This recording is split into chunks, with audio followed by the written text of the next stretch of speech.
Good evening. I hope I find you well. And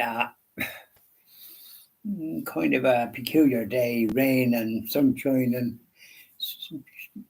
it's a blue sky out there at the minute. At least we have it for now. If the stars are out, we could see the stars. Stars in your eyes. That was the song, I think. Now we start off with our hymns. Sweetheart of Jesus, fount of love and mercy, today we come thy blessing to implore. Oh, touch our hearts, so cold and so ungrateful, and make us love thee more and more each day. Sweetheart of Jesus, we implore. Oh, make us love thee more and more. Sweetheart of Jesus, make us pure and gentle, and teach us how to do thy blessed will, to follow close the print of thy dear footsteps, and when we fall, sweetheart, oh, love us still. Sweetheart of Jesus, we implore. Oh, make us love thee more and more. Lovely little hymn, isn't it? Yeah, we'll sing one for our mother, which I sung yesterday, but I sing it again today. Yeah, it was a busy day today, so it was. Now, as I kneel before you, as I bow my head in prayer, take this day, make it yours, and fill me with your love. Ave Maria, gratia plena, Dominus tecum, benedicta tu. All I have I give you, every dream and wish are yours, Mother of Christ, Mother of mine, present them to my Lord. Ave Maria, gratia plena, Dominus tecum, benedicta tu. As I kneel before you, and I see your smiling face, every thought, every word is lost in your embrace. Ave Maria, gratia plena, Dominus tecum, benedicta tu. Up you go, blessed mother. Keep an eye on yours truly and the good folks that follow me. And I hope I find you well. And no matter which way the situation is blowing or the wind is blowing, that you're more or less dealing with all issues, you see. Because issues come. So let's talk. I was talking about crosses. Pick up your cross and carry it, Jesus said, and follow me. So you're going to get crosses in life. This way, that way, the other way. Now, for example, today, when I got up this morning, because I heard I have a machine here and someone next thing I heard kind of the talking, and about 8:15, but on the lights, remember, you got it went off. pulled the curtains and went to switch on the light because no electricity. And this yoke was talking out there, and I have an alarm that I don't use. I have closed circuit, but that doesn't be affected. But this one, other one that's not in use, was making a racket. So I went out to try and put in the code and unset, but it didn't have any effect.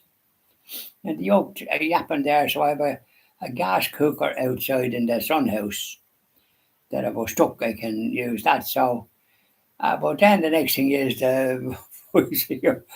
I don't know where it comes from. There must be some yoke out there. Oh, says everyone is back hunky dory. Well, more or less back in working order. So I switched on the light. It was working, and then the yoke was still going, so I was able to turn it off and unset, and that was Bob, your uncle. It was finished. So that was the start. And then I had my porridge and breakfast and said my prayer, my taking of the rosary, the resurrection for the holy souls in purgatory and relations, and what I pray for that. A decade of the rosary, the resurrection usually. And today's the Sorrowful Mystery. So um, I had to go to Kells, but I had to do a couple of things before that occurred. Be surprised, I was up at 8 and I was busy enough, and I did a bit of exercise. The physiotherapist, takes me about 10 minutes, and it's kind of good. Because the weather, you don't know, you could go out there and it could be dry 1 minute, next thing is you're up the road and suddenly downpour, you're drowned. So you're wearing overcoats when this is August. Then there was a flood one time in Bray when a lake overflowed up above, and the lower Dargle and Bray was flooded 6 foot of water. You row a boat in it. Gary Fitzgerald was Taoiseach at the time. I think I mentioned that. Now, so when I come back from Bray, I went to the kettle usually full, and went to turn on the cold water. We can have a story with it. So I went out to the sun house and tried the cold water there. No, nothing. So I rang my. This was about I was after having something to eat. Beans, being Friday, beans and tin beans. And so I rang my friend Jim Heatherton, now a good, great lad, and told him my problem. And that's serious, you want cold water. So he said he'd call, and he did. And he did walk outside. He had to change. He had to take out one thing and put in another. And then he had to do two things. And took a while, and testing the water. So the cold water was coming on, but then there wasn't. Was the light not going off? That should have been going off. Sort of like not cutting out, and it could be the pump. And he was trying to open the lad. I was able to open it years ago, but it hadn't opened for a long time. So he said, "Have you a spade?" And I have, and I gave him a spade, and eventually he was able to jig it open and then go down a bit and check to see what's the ranting, because he knows by the sound whether the pump is working. Now, I'm here 22 years. We come here in 2002, and my wife used to use the washing machine quite a lot because she insisted on washing things fairly frequent. So the washing machine would have been on 4 or 5 times a week. And but she was very good. Don't get me wrong, she was good. I don't use it that much because I don't have the need for that. But suffice to say, when you're here 22 years, the lifespan is well, my own well, we say. Like had the own well, so and there's plenty of water, but suddenly there's no cold water. So I rang Jim and he came. So he put one thing in, and then he took out another one that was to do with the salt stuff that I have for keeping lime away. And he undid that and saw that it was he replaced, so he put another one in, a fresh one. But he was watching the light that should go out, and he thinks the pump, which is an expensive item, which is in the well, and usually there's 20 years, and we're 22, and probably was there before we come. with the two people that were here. They were only here for a couple of years, young couple, and before that another young couple. But then it was owned by a man, but he wouldn't have been using what we're using, like the water. I think he was washing himself in a water, rainwater outside. He was eccentric that way, Lord have mercy on him. And so he was here all his life, and it's called Railway Cottage because there was a railway here. I remember when there was a railway, and it was quite busy. There was about 100 people working on it because it distributed to all the shops in the various villages around. It was a hub, old castle, and a busy station, but like everything else, they were all closed by Dr. Whatever he called his name, his two sons. Doctors, was it? And anyways, he wouldn't listen to Anthony. He was a dread, a bully. And that's the sort of yoke that you walk through you for the shortcut. Anyway, I was talking about, so you wouldn't want to be worried about this. So Jim, then he said there was a light to go off. He was checking things, and it didn't cost me that much. And he might have to put a pump. That'd be more expensive. You're up to 1,000 for that because there's other things to be done. So there you are. So things can come, and getting the place painted. But nobody could paint. It's been raining every day. Couldn't paint there. So I was talking about crosses. So these are kind of crosses in some ways, and you have to dip into your pocket. Well, thank God I'm able to do these things. But anyway, there you are. So I've got on to give an idea of what a course, and you yourselves could have the same thing. You never know what. I remember a couple there one time in Bray when they went away for holidays to come back, and their house was flooded because it was a very severe winter that particular time, and the pipes froze. And to come back to a nice detached house, it was flooded. Cost a nice few quid to get that right. And you see, and then I was in Kells today to do a few chores, and things worked out all right. So it's what I had to do, and it took time. Time. Yeah. So and I got most things sorted out except one item. But these are all things that you have to do.